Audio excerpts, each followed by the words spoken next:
Hey, what's going on, everybody? Welcome to Basement GP. Today, just a quick ride report, review on the KTM 790 Adventure R. As you know, my last couple of bikes have been KTMs. As you also know, I am not an expert rider by any means, so I wanted to give you just kind of the average Joe Schmo review on the bike, let you know how it is for me. I just got back from the Utah Backcountry Discovery route. And about 4,000 miles on the bike now. So I wanted to give you the 4,000 mile review, let you know all about it, what I thought of the tires, the bike, the options, service, etc., reliability, rideability, on and off the road. So just wanted to give you a basic overview of the bike. Hopefully, I can help you out if you're thinking about buying one of these bikes, give you kind of my opinion, my experience. Again, every experience is going to be different for everyone, so I just want to give you my experience and my opinion, and that's what it is. It's my opinion. So check it out. I'll give you a little bit here and we'll go from there. Thanks for joining me, and let's jump into it.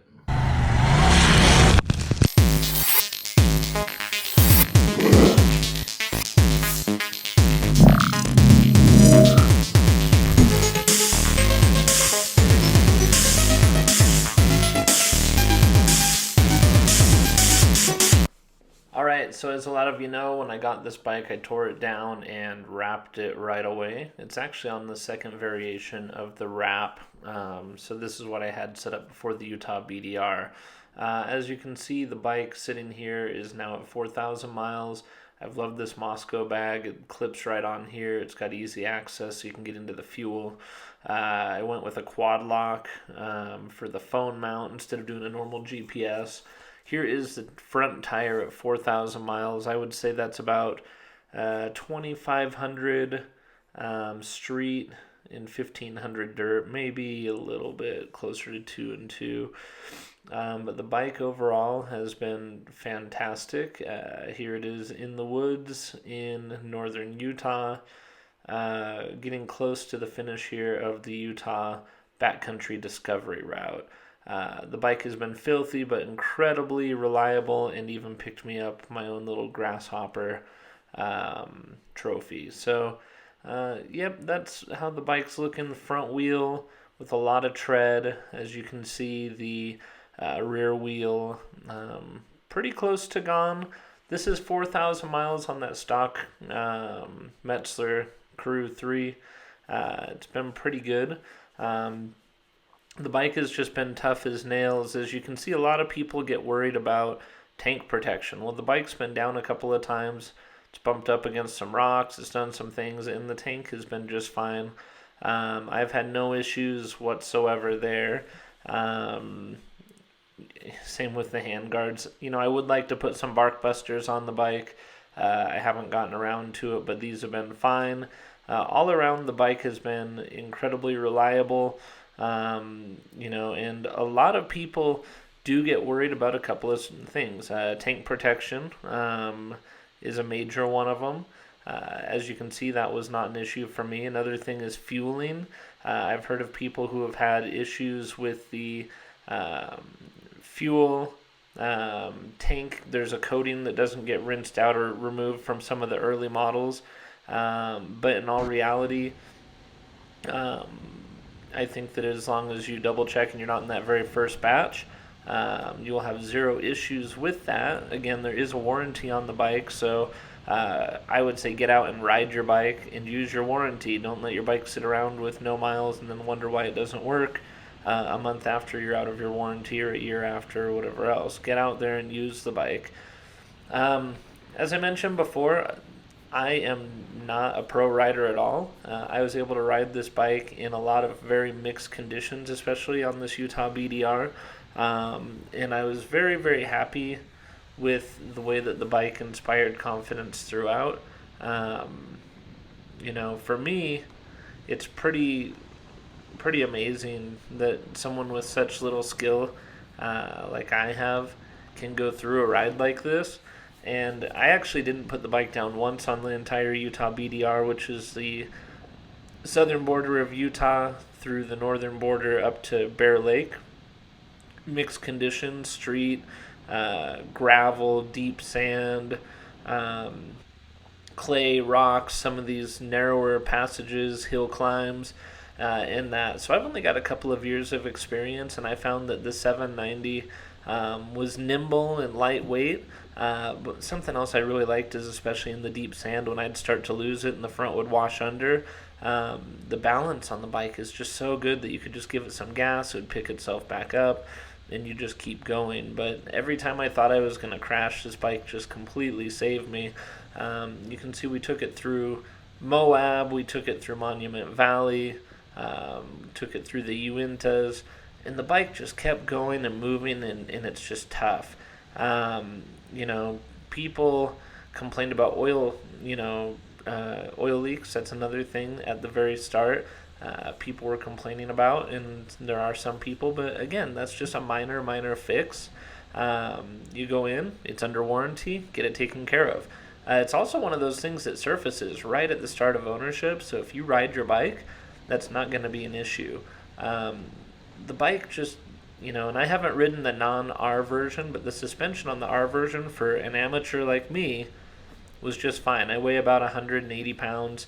I found that it was really well set up. Even this right here is a really steep hill. It's hard to tell in the video. I just got on it. Bike was balanced. I rode right up it. Didn't check it out beforehand or anything. I just went. And that trail continued to go up like that. The bike looks great. Has I've got about a 30-inch inseam, and I'm comfortable on it. I don't sit flat-footed, which is fine with me because I like having the clearance, especially if you're actually going to go ride it. Power-wise, the bike has a ton of power. I've had a S1000RR BMW, which is a super sport bike with a ton of power. And, you would think going from that to bikes like these, I'd find a lot of really just power gaps and find that I'm just unhappy with them. But the reality of this bike is that I'm very happy with the power. I think that the power for this bike, it can get up and go on the freeway. It can do everything I need it to do as I go, and it's reliable. So it's linear power. It feels great. You don't have a lot of slippage. The rally mode is incredible. The way that you can adjust the bike really for any setting is really confidence inspiring. As I rode the bike off-road, I'd hit bumps, I'd go off into the air a little bit here and there, and I found that the bike just always came down planted and level, and it didn't really throw me for any surprises. I would say that my GS BMW definitely gave me more of those. Also, when I compare the bike to like the GS, my old KTM 1090 Adventure R or my KTM Super Adventure R, the weight difference on this bike and the balance is so good that the bike is just very, very predictable. It doesn't leave you guessing. You know basically exactly what it's going to do. If it starts to tip on you or anything, you know when it's going to. And again, 4,000 miles in, I've had zero issues. Tires were fine. Even in this loose gravelly stuff with like 3,000, 3,500 up to 4,000 miles on those tires, and as bald as they look, they weren't at the wear bars. And I got squirrely a little bit in the back end on parts of this, but really I never got stuck. And there were parts of the trail where I thought, man, if I slow down here, there's no way I'm getting out. And I'd slow down, sure enough, or almost come off the bike. Start the bike, creep a little bit, and just got going. The traction control is excellent on the bike. The rally mode's excellent on the bike. The adjustability, tunability. I love how in the rally mode you can set what your throttle inputs are. Everything can just be dialed in. Something else that's really awesome about the bike is that it saves your settings. So on the 1090 and the 1290, every time I'd start the bike, I'd have to change the modes and put it in. I think that once I got the off-road dongle, that changed that as well on the old bikes. But this bike, you don't need a dongle. It just does it from the start. Now, if I were to talk about the things I really don't like about the bike, one of the first things, I hate how they do the fuel. You don't know how much fuel you have until you're at like a half a tank. Then it starts to count down. The first couple of days with the bike, I had no idea what was going on.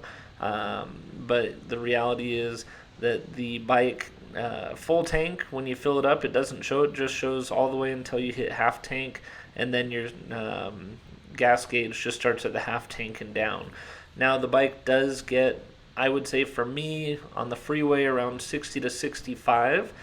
In these off-road conditions like this, I was getting 55 to 60 miles per gallon, which also allowed me to kind of gauge what I was doing as I rode. Now, something that was really awesome with this bike is that of the bikes I was out with, an HP2, a Honda XR 650L with Safari tanks, and a KTM 690. I easily had the most fuel range, so I didn't have to fill up as often as everybody else.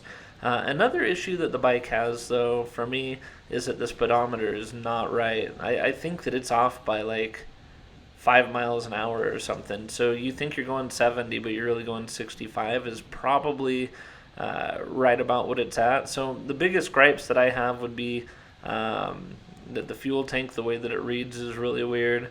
And then that speedometer. As far as dependability, reliability, the bike has been rock solid, excellent for me. I haven't had any issues. Tires have been great. Wheels have been great. I think the comfort of the seat is actually pretty good as well. I didn't have any issues with that. I'm used to small seats, though, so that could be part of it.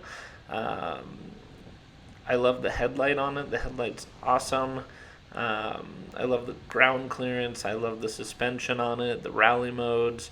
And I'll have to do a video on it later, but riding the bike 2-up, we get out and I can ride 2-up on that bike no problem. It's really comfortable for both of us. The flat seat makes it nice. I've got a friend in Kenya also. They've been on the bike 2-up off-road. Enjoy it off-road. I'm not much for 2-up off-road, so I'll say around town in trips and stuff on the tarmac. The bike's been excellent for 2-up. Again, it's not too high of a seat, but you do have a lot of great clearance. There's some adjustability there. I know that you can get the other seats. I know that people make seats also kind of in the secondary market. So if you're thinking about buying this bike, hands down, just go do it. These bikes are absolutely the best in the class. They've got tons of power. The weight ratio, power to weight, is great. Very well balanced. I've tipped it over on the tanks, no issues. You don't need all the bars and stuff. I would say, a skid plate might help. But if you're thinking about one of these, ask me any questions that you want. If you want pictures of things, let me know.